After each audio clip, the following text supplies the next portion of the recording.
It is cultivated slowly and often accidentally by 100 small moments across a lifetime. A parent who meant to be encouraging but whose worry came out as criticism. A friend who laughed at the wrong moment. A failure that happened at precisely the time you were most vulnerable to its message. A world that, in 1,000 subtle and not so subtle ways, sends certain people the message that they are not quite the right size, the right color, the right gender, the right background, the right anything to stand fully in their own power and claim the space they deserve. And I need to say something about that clearly before we go any further. Not all self doubt is created equally. For some people in this room, and you know who you are, the self doubt you carry is not simply a personal psychological pattern. It is the accumulated weight of a society that has systematically told people like you that your voice matters less, your ambitions should be smaller, your presence is somehow conditional, that is a real thing, that is a heavier thing. And I will not insult you by pretending that just believe in yourself is an adequate response to decades of structural messages designed to make you doubt yourself. What I will say is this: the origin of the doubt, whether it came from a careless teacher or a critical parent or a system designed to diminish you, does not determine its power over your future. The origin explains where it came from. It does not decide where you go.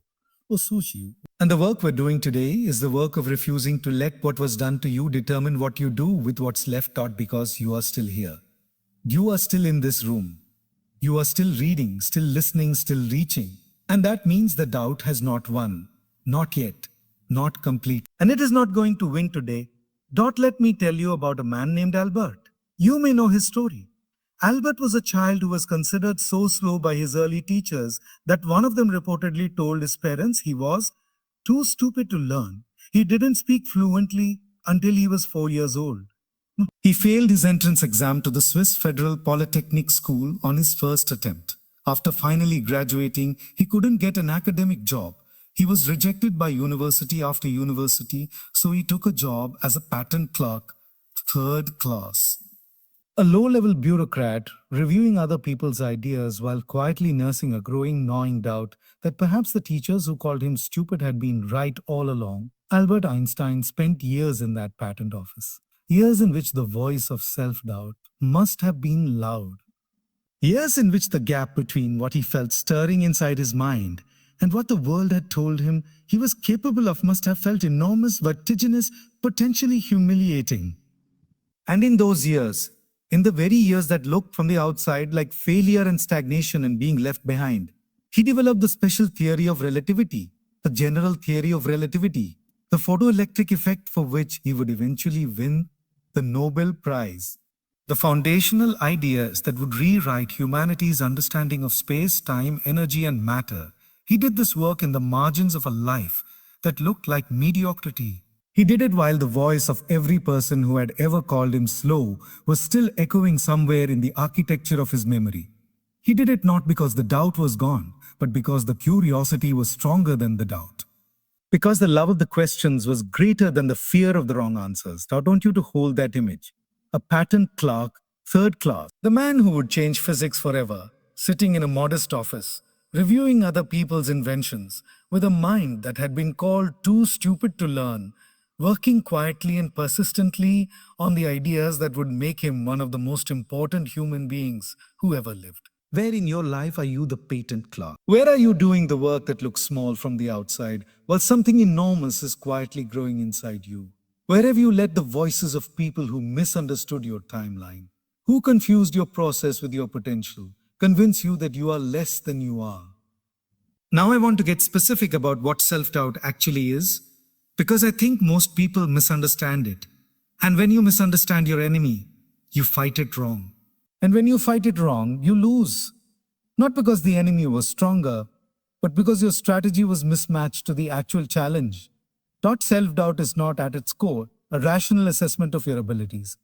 Let me say that again, because it is so important. Self-doubt is not a rational assessment of your abilities. It feels like one. It disguises itself as one.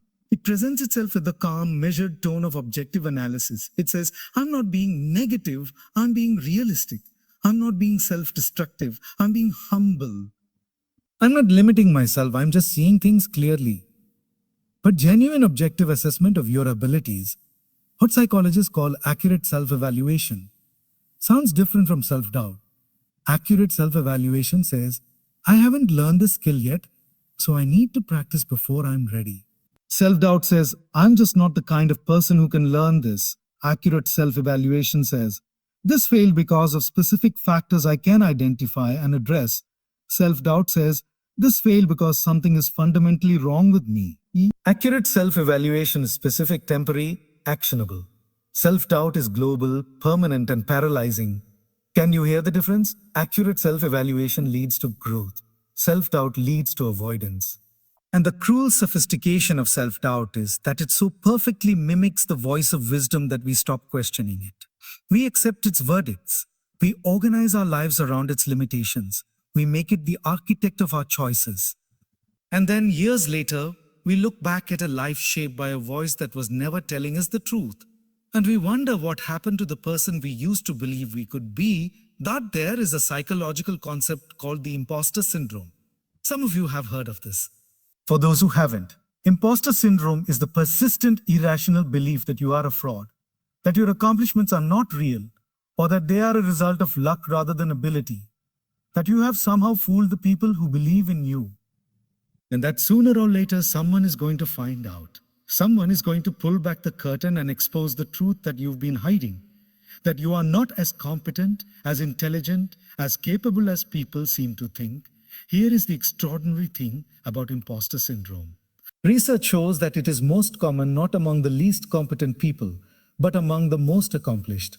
It disproportionately affects high achievers. The people who have done the most, built the most, achieved the most, these are the people most likely to sit in a quiet room and feel like a fraud. Why?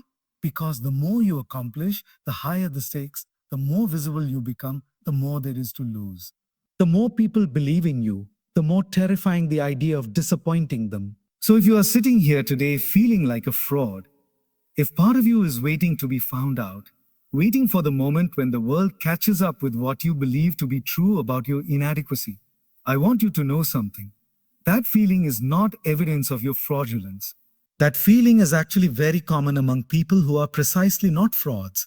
People who are genuinely fraudulent don't typically worry about being found out. They don't lie awake at night, consumed by the fear that their work isn't good enough. The anxiety you feel about your competence is paradoxically a quality indicator. It means you care. It means you have standards. It means you understand how much there is still to learn. The person who has nothing to teach you is never intimidated by the classroom. Only the person who understands the depth of the subject feels the weight of their own ignorance. Let me tell you about Oprah Winfrey. I know. You've heard Oprah's name in 1,000 motivational speeches. But hear what I'm about to tell you. Because most people only know the surface of this story. Oprah was born into poverty in rural Mississippi in 1954. She was born to an unmarried teenage mother. Yeah. She was so poor that as a small child she wore dresses made from potato sacks, and other children mocked her for it. She was sexually abused beginning at age 9. She ran away from home at 13. She gave birth to a premature baby at 14 who died shortly after. These are not the details that make the highlight reel.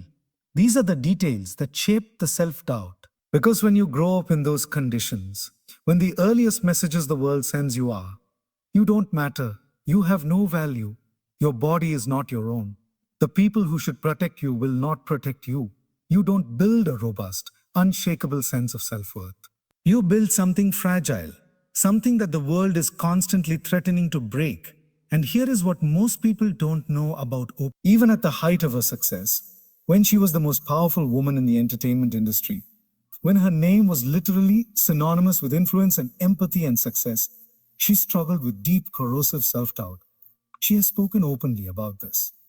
She's described going into network meetings as a young broadcaster and shrinking, literally, physically trying to make herself smaller in the room.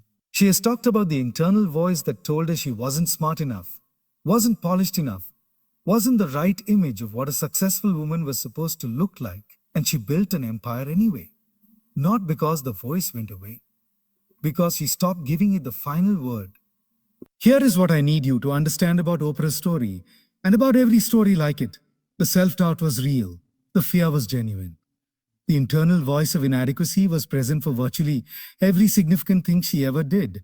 And she did it anyway. Where? She walked into those rooms where she felt small and she found her voice anyway. She took the risks that terrified her anyway. She showed up imperfectly, inadequately prepared, not feeling ready. And she showed up anyway. Because readiness is a myth that I want you to hear that. Readiness is a myth. Nobody is ever fully ready for the next level of their life. Nobody. The person who waited until they felt fully confident before starting their business, they are still waiting. They will always be waiting. Because confidence is not a prerequisite for action. Confidence is a result of action. Confidence is a result. You do not build confidence by thinking about doing things. You build it by doing them badly at first, then less badly, then competently, then expertly. The competence builds the confidence. But you have to start before the confidence arrives. This is such a critical inversion of how most people think about this. Most people believe, first I'll build confidence, then I'll act. The reality is, first I'll act, then confidence follows. Every person who has ever built something they're proud of built it from a foundation of shaky, uncertain, doubt-filled action. They started before they were ready. They spoke before they felt qualified.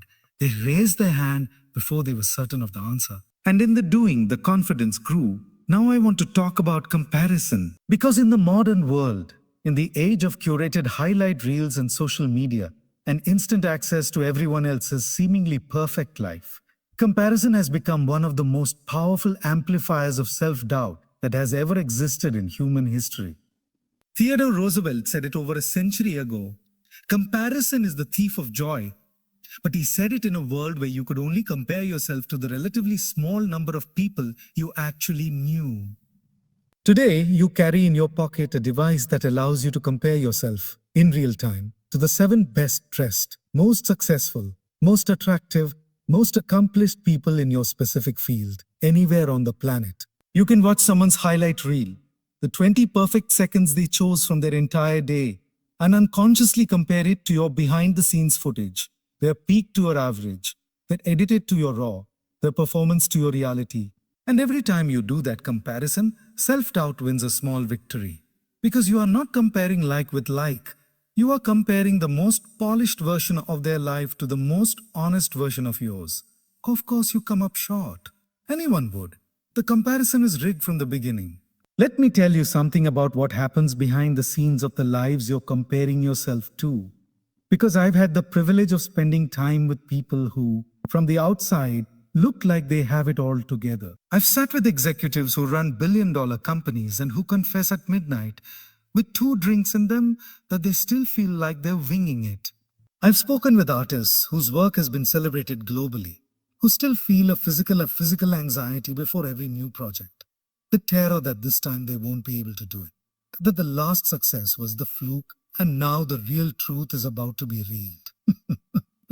I've talked with public speakers, people who command enormous rooms, whose words move thousands of people, who sit in the green room before they go on stage and think, why would anyone want to hear what I have to say? Everyone is running the same software. The specific vary. The intensity varies. The intensity varies. But the fundamental experience of self-doubt, the inner voice that questions your right to take up space, to pursue your dreams, to believe that you have something worth offering, that is not a unique affliction. It is a universal human condition. The difference between the people who build great lives and the people who don't is not that the builders were free from doubt. The difference is that the builders developed a different relationship with their doubt. They stopped treating it as a verdict and started treating it as noise. There is a writer, one of the most beloved storytellers of the 20th century, named John Steinbeck. He wrote of mice and men. He wrote East of Eden. He wrote The Grapes of Wrath, for which he received the Nobel Prize in Literature. And his journals, published long after his death, reveal something extraordinary. On the day he sat down to write what would become The Grapes of Wrath, one of the most important American novels ever written, he wrote in his diary, I am not a writer. I've been fooling myself and other people. I wish I were. This is just a painfully dull and inept writer facing his own inadequacy. This book is no good. He wrote those words about a book that would win the Pulitzer Prize, about a book that would be taught in schools for generations. about a book that would change the way Americans understood themselves. Self-doubt is not a reliable narrator. Read that again. Self-doubt is not a reliable narrator. It tells a convincing story. It uses the first person. It sounds like truth, but it is fiction. It is the story of fear is telling, not the story your potential is living right now. I want to get practical because I think we've been in the deep emotional waters long enough, and you need some specific usable tools. Because this is not just a speech. This is not just inspiration. Inspiration without application is entertainment. And I refuse to entertain you and send you home unchanged or a voiced tool. Separate the voice from yourself.